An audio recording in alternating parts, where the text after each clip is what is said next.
A Aedes aegypti é motivo de preocupação em diversos municípios brasileiros. Mas foi no município do Rio de Janeiro, em 1907, que o até então transmissor da febre amarela foi erradicado e a epidemia totalmente controlada pela reforma sanitária de Rodrigues Alves, presidente na época. Esta reforma teve participação direta do médico sanitarista Oswaldo Cruz, cujos métodos foram alvos de discussões, gerando uma série de conflitos, que culminaram na histórica revolta da vacina. Segundo Mallory Cabral, a competência deste sanitarista fez com que a história da saúde pública do Estado fosse dividida em duas etapas, antes e depois de Oswaldo Cruz. Depois de Oswaldo Cruz, o efeito da presença do mosquito Aedes aegypti passou a ser reconhecido e a importância do trabalho em combater os mosquitos para acabar com as epidemias brasileiras. A campanha de Oswaldo Cruz consistia em atacar os mosquitos. E nesse processo tem duas formas que são marcantes e que diferenciam os procedimentos de antigamente dos que são feitos hoje. Primeiro, todo paciente suspeito de febre amarela ia para o hospital e ficava num cortinado para não ser picado por mosquito e contaminar outros. Do mesmo jeito, pacientes com dengue, nos 3 primeiros dias de febre, são pessoas passíveis de entregar vírus para os mosquitos que o piquem, se for da espécie Aedes aegypti. E a outra é que, no começo do século XX, as residências armazenavam água em recipientes de barro. Não tinha plástico. E toda casa que os agentes de saúde encontrassem depósito com água, porque toda casa tinha, e nesses depósitos tivesse larvas de mosquitos que fugiam da luz, que era a característica do Aedes aegypti, os agentes sanitários tinham por obrigação quebrar o pote. E com isso eles eliminavam os ovos que estavam contidos no recipiente. Hoje a população do Rio de Janeiro enfrenta novamente o cenário epidêmico promovido pela ação do Aedes aegypti. E a esfera pública é novamente incitada a agir contra o vetor, que desta vez propaga uma outra doença, a dengue. Atualmente, as ações de combate ao mosquito diferem das usadas anteriormente por Oswaldo Cruz. As ações governamentais são dirigidas a acabar com as larvas, com os larvicidas, e acabar com os mosquitos alados com fumacê. O fumacê, para mim, tem uma ação ansiolítica, né? Você vê o fumacê, você se tranquiliza, mas ele não vai ter ação dentro da sua casa, ele não vai ter ação no criadouro. O mosquito da dengue ele tem hábito intradomiciliar e o carro fumacê ele passa fora do teu domicílio. Olha, se os mosquitos existem na natureza sob 4 formas de vida, ovo, larva, pupa e adulto, se eu ataco o alado, eu deixo os outros 3. Se eu ataco as larvas, eu deixo os outros 2. Então, ovos aderidos a recipiente de plástico se mantêm viáveis até 2 anos. Com um detalhe, toda vez que as fêmeas põem ovos, de todos os ovos, numa proporção de 1 em cada 1000, os mosquitos já nascem contaminados. E se for fêmea, já está feita a festa. Pois a Aedes aegypti é antropofílico por excelência, acompanha a população urbana e as pessoas criam mosquito da espécie Aedes aegypti como um bichinho de estimação. Consciente ou inconsciente.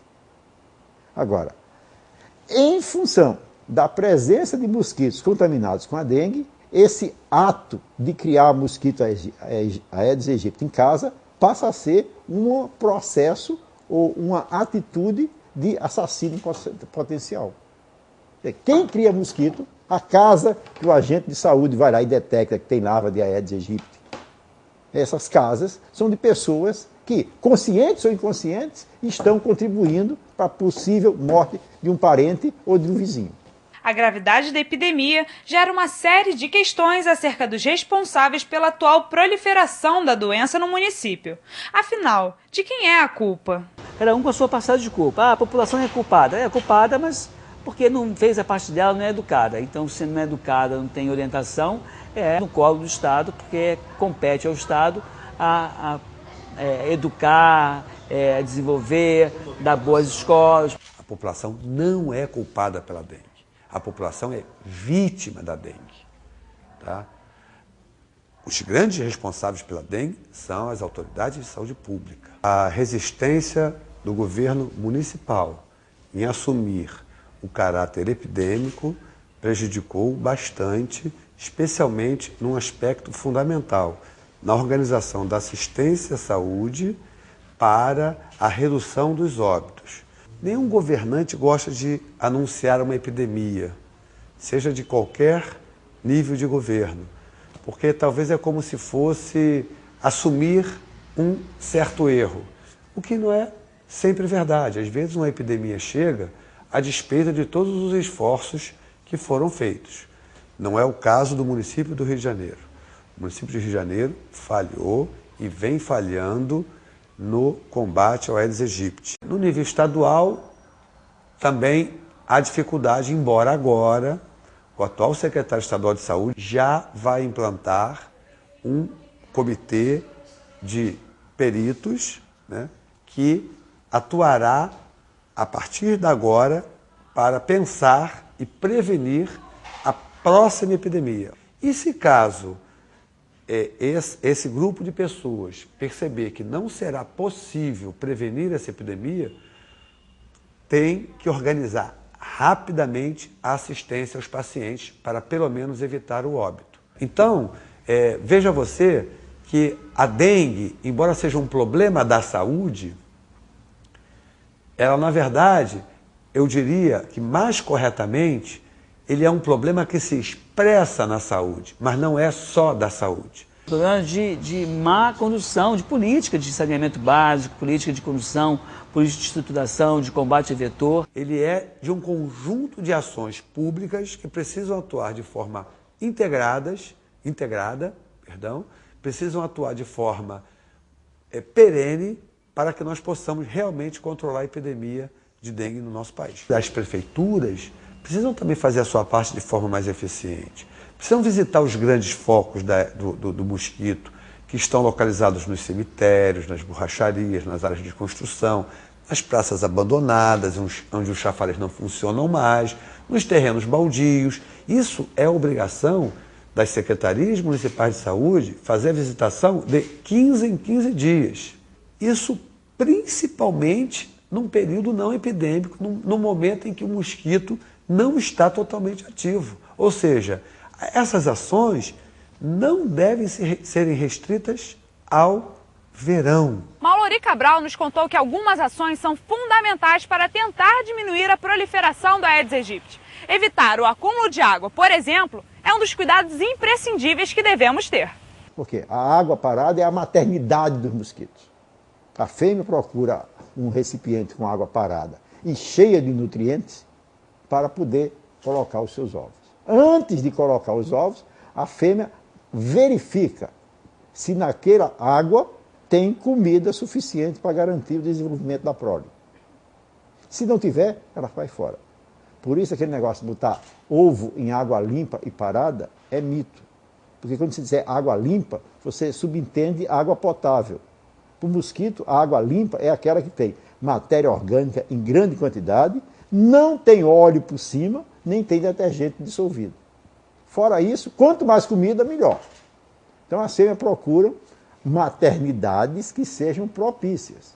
E essas maternidades são locais que estão em local sombreado, porque nunca elas vão a local iluminados, na sombra, portanto, com comida, e as fêmeas põem os ovos não diretamente na água, e sim acima do nível da água, sabendo que o seu dono um dia vai chegar e colocar mais água ali dentro daquele frasco. E quando a água for adicionada, o nível sobe e os ovos agora são encharcados. E aí começam as larvas. Ora, se você quiser acabar com os mosquitos, é muito simples. Derrama a água onde estão os ovos, onde estão as larvas. Para tirar os ovos, você tem que esfregar bastante, passar uma bucha, uma esponja para descolar os ovos do ambiente. Se você mantiver isso, ótimo. Se você fizer na sua casa todo esse procedimento de eliminar todo e qualquer possível criadouro, você passa a ter medalha de indivíduo cidadão, ou seja, consciente da responsabilidade social. E é essa a nossa filosofia de trabalho. Se essas pessoas eliminarem, fazendo o seu voto de cidadania, né, a liturgia do processo contra a dengue, fazendo a eliminação de todo e qualquer criadouro de mosquito da sua residência, agora você ganha o direito de armar a sua armadilha para saber se alguém na redondeza está criando mosquito. Essa armadilha clássica é a mosquitoeira, patenteada pela UFRJ, mas que comercialmente não teve nenhum sucesso. Não teve nenhum camelô vendendo aí.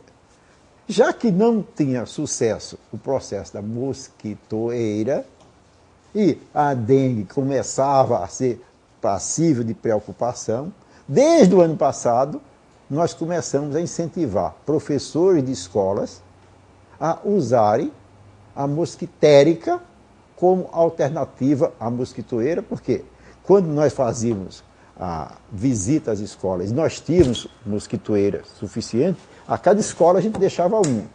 O Fuzuê da Dengue visita locais públicos com o objetivo de educar e conscientizar a população de todos os aspectos da doença, além de incentivar o uso da mosquitoeira genérica para o combate ao mosquito. A UFRJ, junto com a Fiocruz, faz o Fuzuê da Dengue. E a gente fez esse motivo de mudar o comportamento por meio de valores educativos. Nós compreendemos a dengue como doença educacional e que nós dirigimos os esforços em cima da causa. Porque tudo que não é causa é consequência. Então, mais pacientes doentes, mais gente morrendo, isso é consequência, por conta da presença do mosquito. Então, o turma do Fuzuê é o educacional em cima da causa. E eliminando a causa, resolve o problema. Então, está na hora de todos nós aprendermos definitivamente a lição e termos humildade para sentar todos à mesa e discutir qual a melhor forma de vencer um mísero inseto de menos de 5 milímetros, mas que ele certamente tem mostrado muito mais competência para sobreviver do que nós para combatê-lo. A mídia sempre se fez presente em casos que mereceram destaque e deveriam ser de conhecimento público. Desta vez não foi diferente. A dengue foi amplamente noticiada pela imprensa. Desde 86 até hoje, a mídia, que é muito competente, tem aprendido muito sobre as doenças de uma forma geral. Porque não é muito simples, as pessoas pensam, não só a mídia, não, qualquer pessoa, não, tem ou não tem a doença, é ou não é dengue. Não é simples você explicar certos processos biológicos, processos clínicos, patológicos, entendeu? Não é uma coisa simples realmente. Não é que as pessoas não tenham competência para entender, não, mas como pegar essa informação e traduzir para a comunidade. Isso é um desafio importante. Acho que a mídia, inclusive, está cada vez mais se capacitando nisso. Nesta epidemia agora, o que eu tenho visto é os repórteres muito bem preparados, sabendo claramente a questão, o problema, e indo com o dedo exatamente na ferida. Fazendo um balanço do papel da mídia. Primeiro, altamente positivo. Tá? As autoridades nesta epidemia agora, as autoridades só se mobilizaram quando saiu aquela reportagem no jornal de grande circulação no Rio de Janeiro, na quinta-feira, antes da Semana Santa, foi quando saiu a reportagem, foi uma reportagem de primeira página, o Rio de Janeiro vive uma epidemia de dengue. A partir dali, todo mundo se mobilizou. A imprensa se mostra realmente com um quarto poder, né? Assim, se não fosse a imprensa dando essas informações, colocando na mídia diariamente, disponibilizando um espaço em jornais e rádios populares, o problema teria outra dimensão. A imprensa vem forçando, empurrando, né, obrigando o poder público a se posicionar, chamando a universidade a opinar, e isso tem sido muito interessante, né? O que eu falaria é papel altamente positivo, fundamental numa sociedade que tem um Estado de Direito democrático. Agora, que também precisava mostrar as ações boas e bons exemplos que temos, e temos bastante, precisava. Toda essa discussão sobre o mosquito, sobre a doença, as ações e o poder público só pode ter um objetivo: gerar uma séria modificação no modo de como se encara a doença hoje no Rio de Janeiro. Dengue é uma doença cíclica que sempre retorna ao marco zero caso medidas permanentes não sejam tomadas. Precisamos de políticas públicas de conscientização da população sobre a principal arma contra o transmissor da doença, a prevenção.